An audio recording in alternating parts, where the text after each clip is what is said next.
Pessoal, e hoje é dia de falar, bater um papo sobre sistemas off-grid. E a grande diferença que nós vamos falar hoje são os inversores com o controlador de carga separados e os inversores carregadores, onde a gente já tem a função de inversor e controlador de carga no mesmo sistema. Então, pessoal, vamos lá. Muita gente nos pergunta o que é um sistema fotovoltaico off-grid e qual é a sua aplicação. Então, de maneira bem resumida, sistemas fotovoltaicos off-grid são aqueles sistemas isolados da rede elétrica.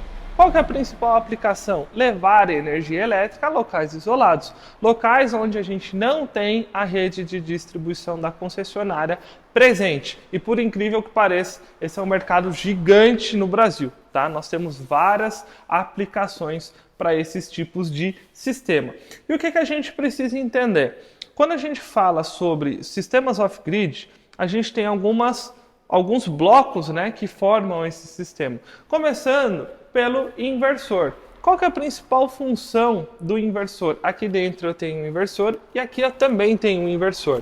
A função principal do inversor é receber a energia em corrente contínua, vindo da nossa bateria, geralmente em 12, 24 ou 48 volts, convertendo para corrente alternada para alimentar as nossas cargas, né? Para alimentar os nossos equipamentos que são alimentados em corrente alternada, como se a gente estivesse realmente fazendo a conexão em uma tomada, né?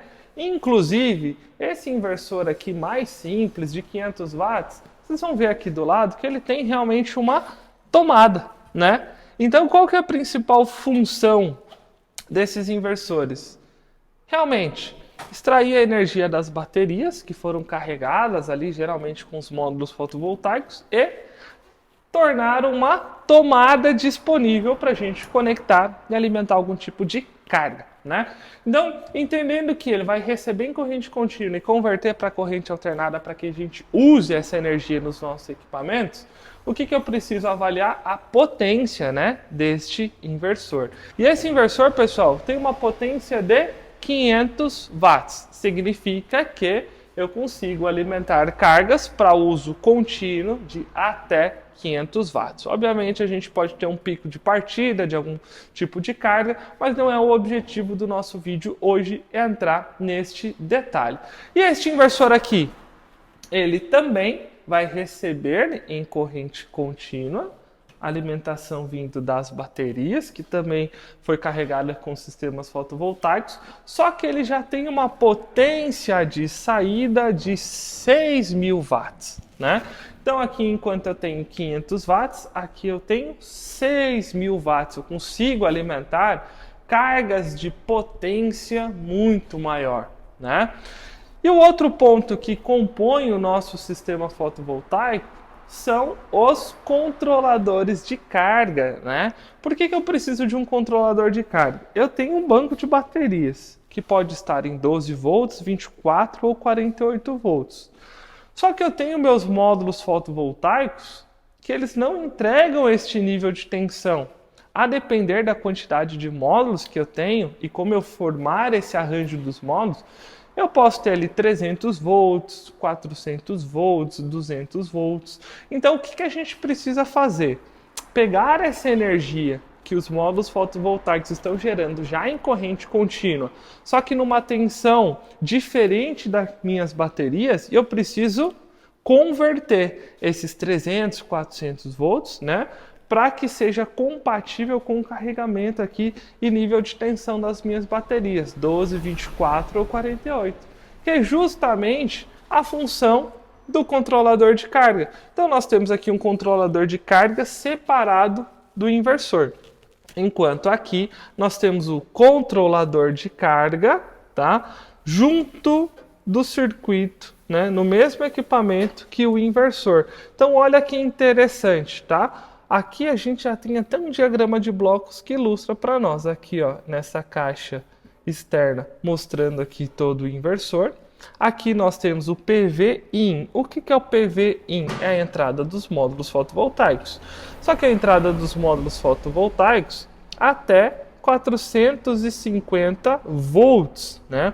Olha que interessante, ele já mostra aqui para nós, ó, maximum PV voltage, né? Ou seja, tensão máxima dos fotovoltaicos, né, da entrada fotovoltaica, 450 volts. Ele vai pegar esses 450 volts e vai transformar em 48 volts. Por que 48 volts? Porque esse sistema trabalha com baterias 48 volts. Então ele transforma os 450 até 450 dos módulos em 48 volts, e aí esses 48 volts pode tanto alimentar as baterias, aqui a gente tem um conversor CC-CC para fazer o carregamento das baterias de forma adequada, ou esses 48 volts já alimentam o inversor em corrente contínua, que transforma em corrente alternada e vai alimentar as nossas cargas, tá?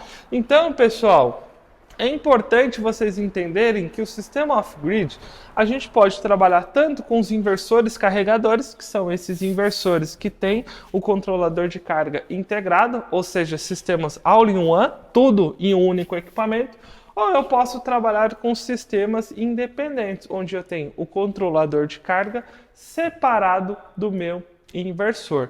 E o porquê que é importante a gente entender sobre essas diferenças? Porque é no controlador de carga que a gente vai ter a limitação da quantidade máxima de módulos, né?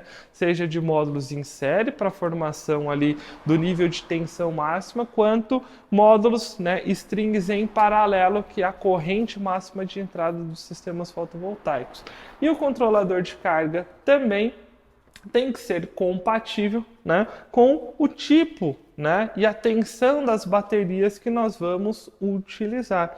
Então, a função principal do controlador de carga, resumindo este vídeo para vocês, é a gente extrair a energia dos módulos fotovoltaicos e tornar esta energia compatível tanto com o carregamento dos bancos de baterias, quanto a alimentação do inversor de fato, para que esse inversor extraia essa energia em corrente contínua, converta para corrente alternada e disponibilize uma saída em corrente alternada para a gente usar nos nossos equipamentos, né? Então, quando a gente fala de uma aplicação aqui de um inversor de 500 watts, o que comumente a gente conecta aqui? Um circuito de iluminação, então vou alimentar algumas lâmpadas, vou alimentar, por exemplo, um carregador de celular, um carregador de notebook, né? São potências pequenas, né? São sistemas pequenos. Quando a gente vai aqui para 6.000 watts, a gente já está falando de potências maiores. Aqui eu já posso alimentar, inclusive, uma bomba, né? Uma bomba de algum poço artesiano, eu vou alimentar o circuito de iluminação, vou alimentar o circuito de tomada, posso, né, a depender aí do local, alimentar até o micro-ondas, né, alimentar um equipamento de maior potência. Quando a gente fala sobre 6.000 VA, já começa a ser o suficiente para a gente fazer sistemas residenciais de pequeno porte, né? Então eu tenho uma residência isolada, eu tenho uma chácara, eu tenho um sítio, que é um local isolado que não chega à rede elétrica. Com este sistema all-in-one já começa a ser o suficiente para a gente alimentar toda aquela casa. Então eu tenho os módulos fotovoltaicos que vão se conectar aqui na entrada PV, na entrada do fotovoltaico, eu tenho a bateria também conectada e eu tenho a saída para a rede. Qual que vai ser o comportamento desse sistema? Quando eu tenho mais potência sendo gerado lá nos módulos fotovoltaicos do que a minha carga, né, do que os meus eletrônicos estão consumindo, eu tenho energia sobrando. E essa energia que sobra, eu carrego o banco de baterias. E quando eu não tenho potência o suficiente, né? Por exemplo, de um dia nublado, um dia de chuva, está gerando energia nos módulos fotovoltaicos, só que numa potência menor do que as minhas cargas estão consumindo, né? Meus equipamentos estão consumindo. Então, eu vou usar essa energia dos módulos fotovoltaicos, só que ela não vai ser o suficiente para alimentar as cargas. Então, o que falta a gente pega do banco de baterias, beleza? E durante a noite, quando o sistema fotovoltaico não está gerando nada, aí eu vou só descarregando do meu banco de baterias, aquela energia que eu gerei e acumulei nas baterias durante a noite. Então, pessoal, sistemas off-grid, os dois aqui são off-grids, tá? Só que aqui nós temos um sistema com controlador de carga integrado. Aqui eu tenho um inversor e controlador separado, né? Então aqui eu tenho uma potência maior, aqui eu tenho uma potência menor. Os dois funcionam muito bem, mas eles precisam ser dimensionados de maneira adequada para as características, né, e o perfil de uso no qual ele está sendo proposto. E aí, só para a gente fechar o vídeo, já vou deixar uma curiosidade para vocês também. Vocês notaram que aqui são baterias do tipo estacionário. Isso daqui também é uma bateria, para quem não conhece, isso também é uma bateria, só que uma bateria de lítio, né?